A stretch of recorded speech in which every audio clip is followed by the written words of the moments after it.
Bismillah ar-Rahman ar-Rahim. It is exactly 13 after 8 o'clock South African time, and we are going to start off with our first story by talking with Adnan Aamir, a Pakistani-based journalist. Assalamu alaikum to you. Shukran for being so very patient. You have been waiting for me for the past 5 minutes. Thank you indeed. Now, we understand that former Pakistani Prime Minister Imran Khan has again called for an early national election after his party seized control of the state assembly in Punjab, the country's most populous province. Welcome, and what do you make of that? And Walaikum Assalam, and thanks for having me in your show. I'm really glad to be here. Yes, that's right. Day before yesterday, there was very unexpected results of the election in the Punjab Assembly, and now on 22nd of July, there will be an election for the Chief Minister of the Punjab province. And with the election results of day before yesterday, that the Imran Khan's party PTI, they are going to take over. And now that directly does not pose a threat to the federal government of Pakistan. But since Punjab is the largest province of Pakistan, and if like an opposition party like PTI they get control of it, then it will be really difficult for the federal government to run their affairs. Now, like we need to understand that the ruling party PMLN they don't have their government in any of the provinces. In two northern provinces, Punjab and Khyber Pakhtunkhwa, PTI is in government, and in southern provinces, Balochistan and Sindh, there are other parties who are in government. So it will be really difficult for the ruling PMLN to continue their government, and Imran Khan will keep on pressurizing the government. And he believes that after the recent victory, he believes that if elections are held sooner, he has a greater chance of winning them with a greater majority. And the PMLN, the incumbent party, they know that if they are going to conduct elections sooner, they are going to lose. So now it's like a battle of nerves. Like the PMLN, they want to delay the elections as much as possible, and Imran Khan wants them to be held as soon as possible. And Imran Khan will try his best. He will not run this government, and political stability in Pakistan is once again a thing of the past. And there is a consensus among all like political analysts and pundits that until and unless the general elections are held, there will not be any political stability in Pakistan anytime soon. What are the chances of early elections being held? Obviously, the federal government is going to push as much as they possibly can. They're going to push back against Imran Khan and his PTI party. But what are the chances that those elections can be held earlier? Yeah, well, according to the constitutionally stipulated time, elections are supposed to be held somewhere around August to October 2023. So the government currently has like more than a year they can hold on to this government. So the chances are again depend on how much effort or how much pressure Imran Khan can put on the government. He will start agitation, he will call for protest, and his supporters who are really much charged, they will create trouble for the government. So once again, it will again be like the question of how much this government can tolerate. And secondly, we also need to consider the situation of economy, which is not really good. The inflation is at all-time high, the fuel prices are skyrocketing, and the government is making those decisions, and due to those decisions, they are becoming unpopular. So I think there will be a time where they'll also have to decide that for how long they can take the burden of this unpopular economic decisions. And Imran Khan, who is partly responsible for whatever is happening in Pakistan, but he has played his political cards so well that he has shifted the entire blame on the PMLN, and now he's just like riding like a victor who is just a savior and a messiah for the people of Pakistan. So I think he has politically outclassed all his opponents, and now he will continue to pressurize them, to call for early elections. There's a lot of rumors about the ruling party, the federal government, being very, very corrupt. They were in power in the past, and there have been lots of fingers pointed at them for corruption. Uh, Certain people or certain groupings see Imran Khan as a savior.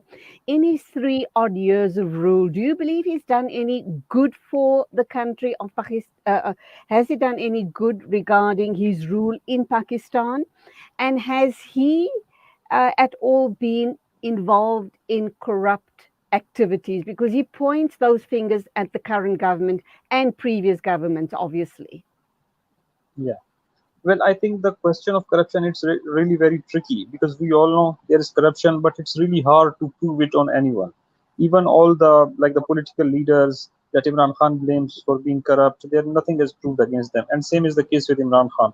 But there are a lot of scandals, there are a lot of allegations that a lot of people close to Imran Khan they were involved in corruption and they were as corrupt as the political opponents of Imran Khan. So I think in that comparison, Imran Khan or his party is not different from the others, but I think he did a lot of good things. Like for example, he started this PM complaint portal where every citizen can launch a complaint on any issue, and then the government would take action on it. That was like a unique thing that was never done before.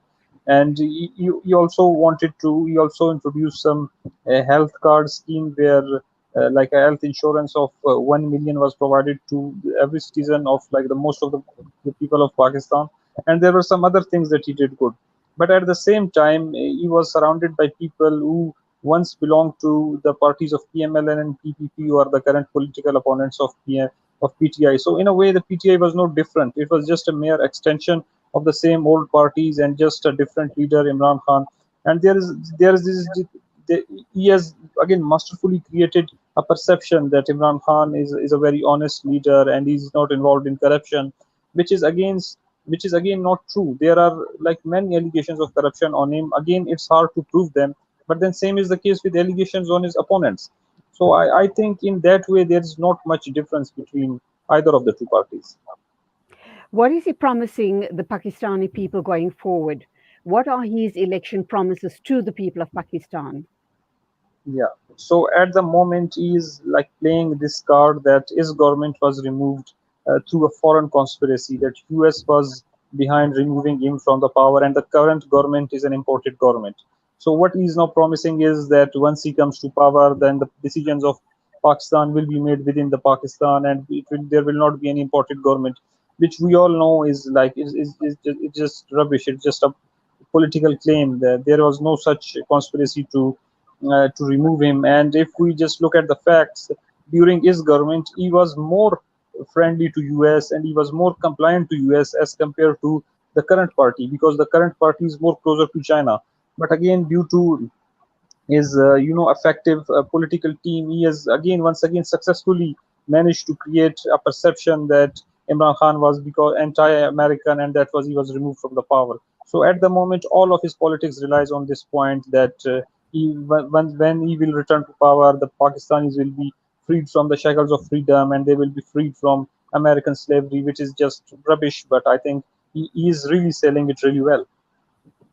What do you believe Pakistan needs right now? What sort of a leader does Pakistan lead to get them out of this crisis that they are in? Uh, Knowing that the entire globe, globally, everybody has the issue, all countries are grappling with the issue regarding high fuel prices and scarcity of fuel, and that is directly linked to the Russian invasion into Ukraine. So Pakistan is not unique in this situation. All countries around the world, South Africa included, we are suffering very, very high fuel prices. What do you believe is the answer then for Pakistan? What sort of a leader ought the Pakistani people looking at? And what needs to be done to get Pakistan back on track again?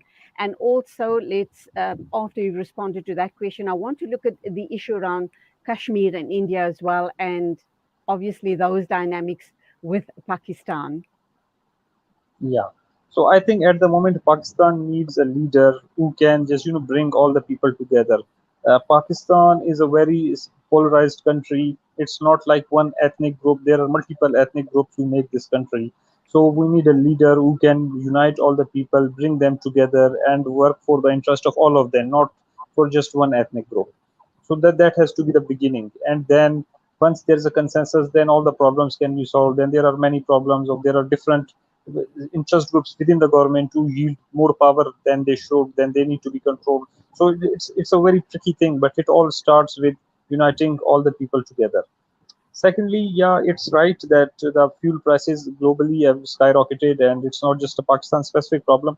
But in our cases, that we import most of our fuel, and we import it in US dollars, and our rupee, the value of our rupee has also fallen a lot due to foreign exchange crisis. So for us, it's like a double problem. Once there's an increase in fuel prices, and then reduction in the value of our rupee, which has like resulted in huge inflation, and that is causing a lot of problems. So just to put it in the context. And as for the issue of Kashmir, well, I think Pakistan is maintaining its old position that Kashmir is a disputed territory, and all the future of the Kashmir should be decided by the people of the Kashmir, and no like reconciliation can take place with India as long as the Kashmir issue resolved unsolved. But I think it's more of a rhetoric now. And after the India like suspended the Article 370 on August 2019, Pakistan is also, at some point they're also like thinking of some out of the box solution to the Kashmir, that like endorsing the current boundaries or something, but they are not going to do it due to public pressure. But I think the those who control like who take the significant decisions in Pakistan, they know that Kashmir is an issue that they cannot prolong too much, and they need to resolve it at some point with India. It might be against what was Pakistan's policy at one time, but it needs to be resolved at some point in time. Relations between Pakistan and India, we know that it's been very cool for a very, very long time.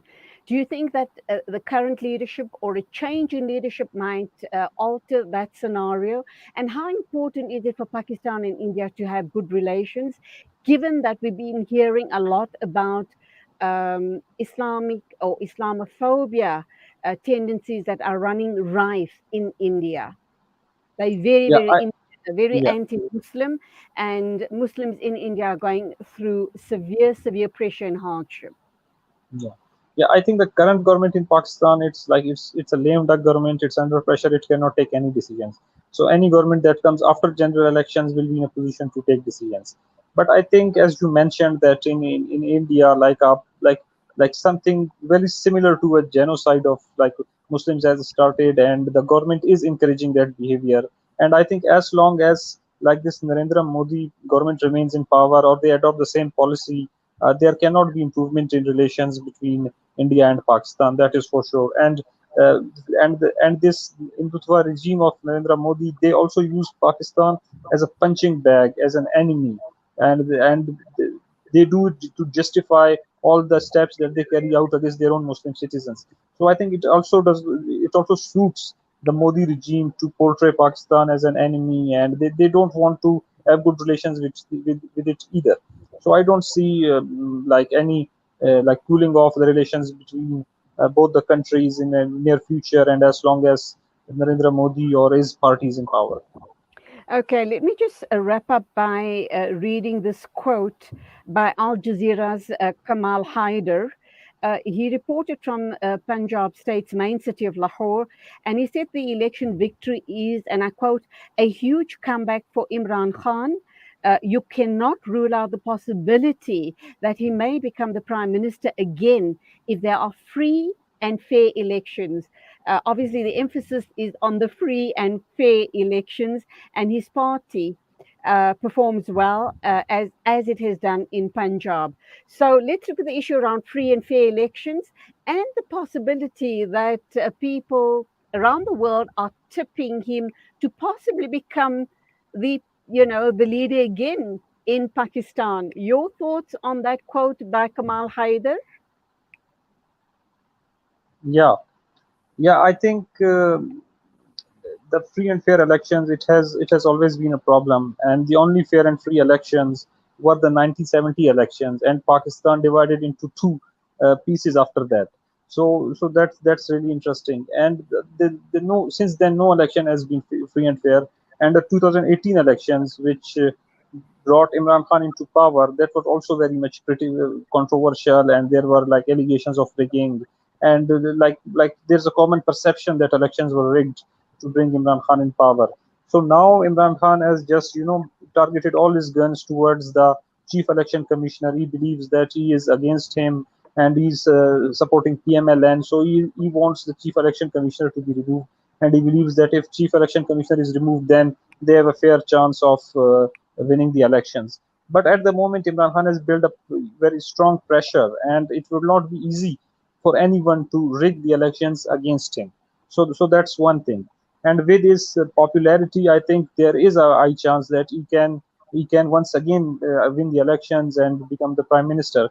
But we also need to consider the fact that the elections are not only about popularity or what one leader is. There is a lot of, at every level, constituency level, there is some internal politics between different clans, between different families, and all of them also play a part in the overall election result. So not only Imran Khan has to maintain his popularity, but he also needs to play smart and deciding in his candidate so that he can also not fall victim to any constituency politics that can alter his chances of winning. So I think he has a fair chance, and if general elections are held anytime sooner, there is no doubt that he's going to win.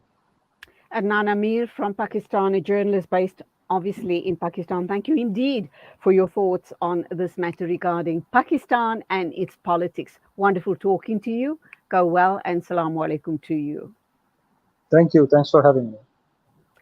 The time is exactly 8:29. Standing by to talk to us is Dr. Ahmed Haroon Jazbai.